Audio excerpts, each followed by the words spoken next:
राहुल देव जी, ये उनकी सोच को, अगर एक मिनट जो हर्षवर्धन जी ने कहा कि देयर इज सम प्रॉब्लम, मैं कह रहा हूं कि उनकी सोच को दर्शाता है कहां जा रहे हैं। आपने कहा चूक है, मैं आपको भी काउंटर कर रहा हूं राहुल जी और सीनियर सर, चूक एक बार होती है सर, गलती एक बार होती है।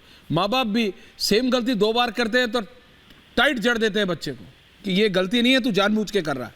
सेम गलती दो बार नहीं होती सर। अगर आप ये कहना चाहते हैं कि उन्होंने ये सोच समझकर और जानबूझकर किया, क्योंकि उन्होंने दो बार एक ही बात कही, एक ही दिन में, एक ही समय में, पहले एक सदन में उसके बाद दूसरे सदन में, तो मैं इससे बिल्कुल असहमत हूं। कि मैं ये साफ कह रहा हूं कि मुझे नहीं लगता उनकी पूरी बात सुनने के बाद कि उनकी नीयत महिलाओं का अपमान करने की थी। उनका तरीका पूरी तरह गलत था, उनकी भाषा पूरी तरह गलत थी, उनके शब्द पूरी तरह गलत थे और उनका उदाहरण जो उन्होंने दिया वो पूरी तरह गलत था। लेकिन उनकी नीयत महिलाओं का अपमान करने की थी, ये बिल्कुल मैं इससे सहमत नहीं हूं। दूसरी बात, एक ही मनस्थिति में एक ही बात उन्होंने दोनों सदनों में कुछ ही समय के अंतर पे कही। अब इस पर आप उनको दिन रात तमाचे लगा लें, आप उनको कुछ भी कह सकते हैं और उनकी फिटनेस सर्टिफिकेट जारी करने की मैं नहीं समझता कि हमको या आपको किसी को नहीं है सर, वो किसी और का काम है। You are right. अभी आप भी ये कह रहे हैं और कुछ हमारे और मित्र भी कह रहे हैं, मैं अनुरोध करूंगा कि हम ये ना करें। दूसरी बात, मैं ये कहना चाहता हूं कि मैं इससे सहमत हूं कि ये ऐसी बात है जिस पर सभी नेताओं को, जो हर प्रमुख पार्टी है उसके प्रमुख नेताओं को इस पर इसकी आलोचना करनी चाहिए। इंडिया गठबंधन के नेताओं को कहना चाहिए कि ये नीतीश कुमार ने गलत बात कही है, उनसे गलती हुई है। मैं इससे सहमत हूं, इस मांग से सहमत हूं। ओके, हर्षवर्धन जी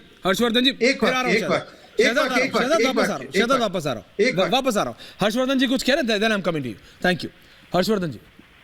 देखिए ऐश्वर्य जी, राहुल जी जो कह रहे हैं मैं उससे पूरी तरह से सहमत हूं, लेकिन जब हम लोग ये चर्चा कर रहे हैं ना, तो ये कोई किसी के घर में किसी का स्वास्थ्य बिगड़ जाना या किसी का मन स्थिति क्या होना, हम उसकी चर्चा नहीं कर रहे हैं। हम इस देश के लोकतंत्र में जनप्रतिनिधि के तौर पर मुख्यमंत्री की कुर्सी पर बैठे हुए एक ऐसे व्यक्ति की बात कर रहे हैं जिसने इस देश की राजनीति में शानदार उदाहरण पेश किया है, जिसकी शुचिता, जिसकी निजी जीवन की, जिसको हम कहें कि हर तरह से बहुत शानदार रहे।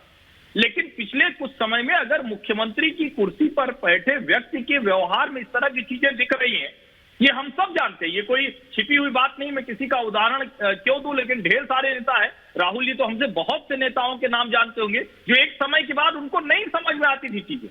और मैं भी ये मानता हूं कि जब वो सोकर उठे होंगे, अपने पूरे सेंसेज में आए होंगे, तो उनको लगा होगा कल तो हम गलत बोल गए और वो आकर उन्होंने माफी मांगी।